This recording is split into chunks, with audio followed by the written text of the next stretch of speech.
Evet arkadaşlar, bakın kordon ipimizin ucunu şöyle kıvırıp iğneledim. Şimdi 2'ye 2 bu arada ayarım.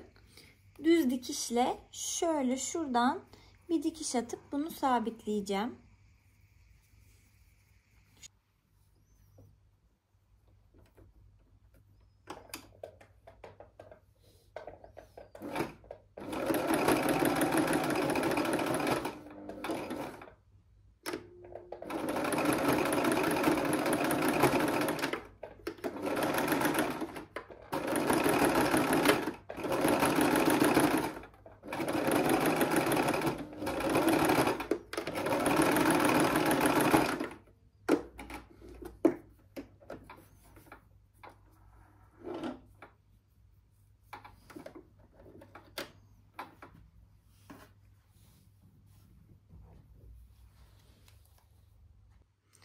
Bakın arkadaşlar, ayarım hala 2'ye 2. Şöyle ortadan beyaz iple ben dikeceğim.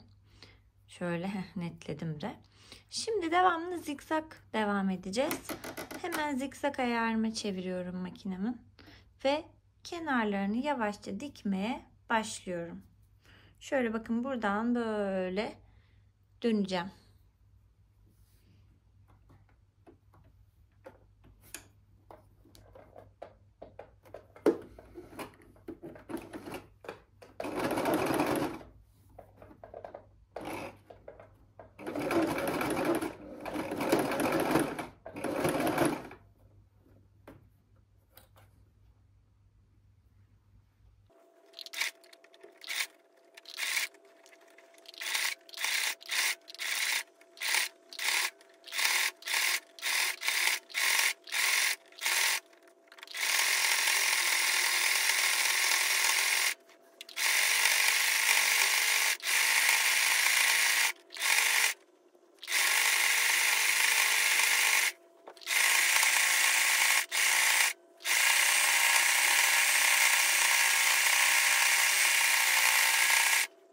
Bakın arkadaşlar, başlangıç noktamı şöyle, yani şuradan belli oluyor. Şöyle bir iğne takıştırmaya çalışıyorum.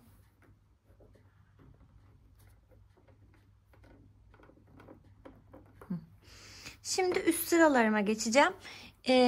İlk birkaç sıra yaptıktan sonra yapması gayet pratik, zaten siz de gördünüz. Şimdi üst sırama geçerken şöyle elimle hafif kaldırıyorum.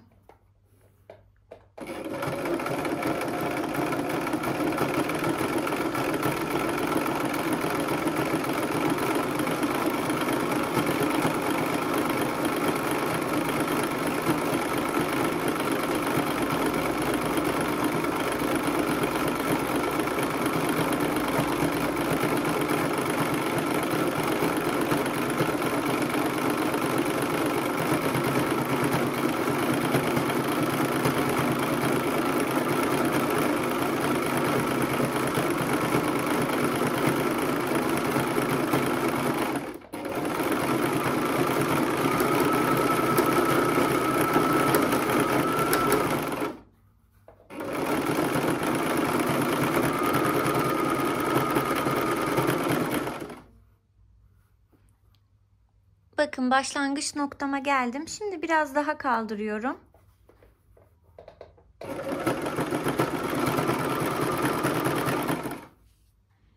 Bakın iğnemin hizasına, yani başlangıç noktama geldim. Şimdi biraz daha kaldırıyorum elimle. Şu sol elimle açısını düzeltiyorum ve bir sıra daha örüyorum.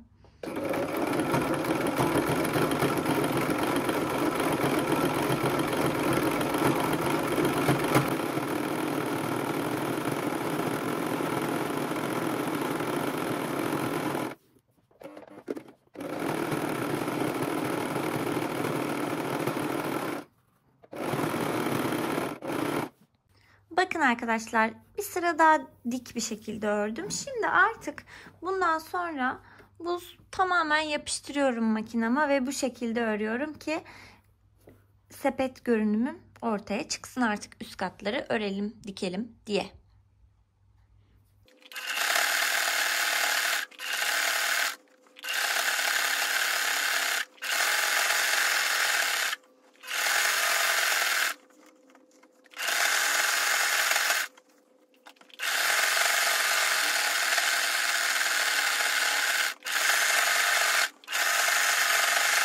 Bakın arkadaşlar, gittikçe büyüdü. Bu arada ben 20 metre ip sipariş vermiştim ama böyle bu parçanın yanında bir de şöyle birkaç metre daha ayrı göndermişler. Keşke beraber gönderselermiş. Ama bu vesileyle de size farklı renklere geçmek için ya da böyle ip eklemenin nasıl yapıldığını da göstermiş olacağım. Şimdi bu ipin sonunu şöyle içine doğru şöyle kıvırıyoruz. Bakın, ucu püskül püskül gözükmesin diye burayı dikiyorum.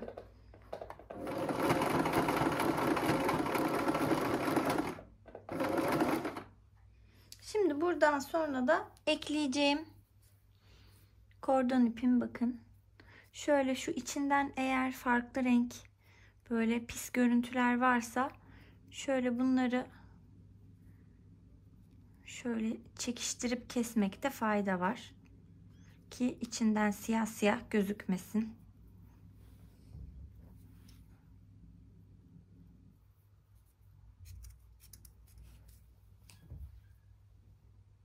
Bakın, temizledim ipimin ucunu. Bunu da aynı şekilde şöyle kıvırıp buraya devam ediyormuş gibi sıkıştıracağım.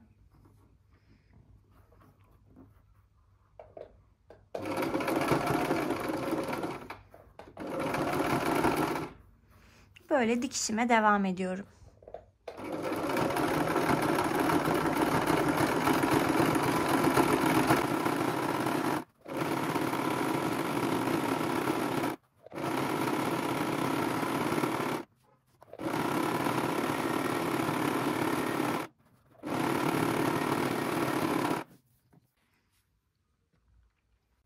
Bakın, bitiş noktasında da yine içindeki bu fazla pislik görüntüyü şöyle çekiştirip kesiyorum. Sonra yine üst rengimi şöyle düzeltiyorum. Bu ucundaki ipleri de yine tekrar kesiyorum. Ve ucunu yine böyle katlayıp sabitleyip artık bitireceğim. Şöyle biraz daha dikeyim.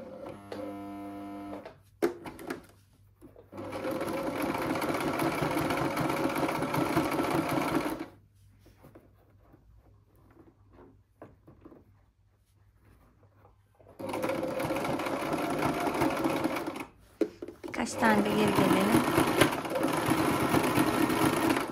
Evet, sepetimi bitirdim şu an.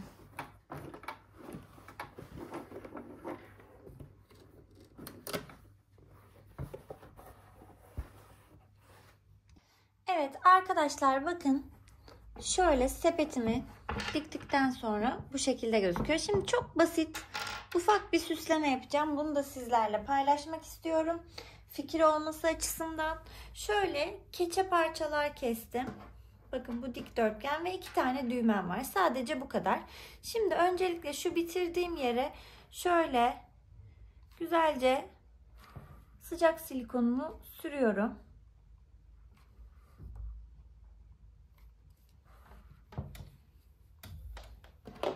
Hemen bu parçamı şöyle buraya yapıştırarak hem bu görüntüden kurtulacağım hem de böyle ufak bir kuyruk edası verecek bana.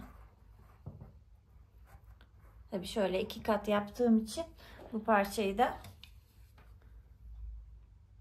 şöyle sabitlemem gerekiyor.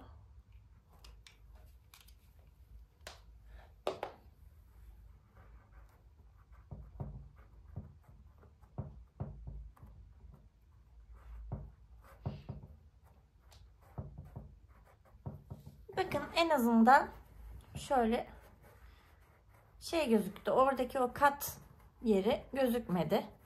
Şöyle bir görüntü oldu. Şimdi burasına da bu gözlerimi şöyle şu şekilde, bunları böyle şöyle duracak mı? Şu üçgenimi de şöyle yapıştıracağım. Tatlış bir görüntü ortaya çıkmış olacak. Bakın arkadaşlar, bütün yapıştırmalarımı tamamladım. Evde olan malzemelerle şöyle basit, kullanışlı bir şekilde yapmak istedim. İsterseniz tabii bunlara çok fazla seçenek var. İşte kulaklı bir şeyler yapabilirsiniz. Beyaz, siyah keçeden karıştırabilirsiniz. İçine bir astar yapabilirsiniz. Birçok şey yapabilirsiniz.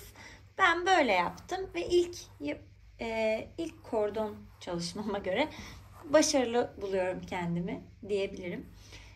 Beni izlediğiniz için çok teşekkürler. Bir başka videoda görüşmek üzere. Hoşça kalın.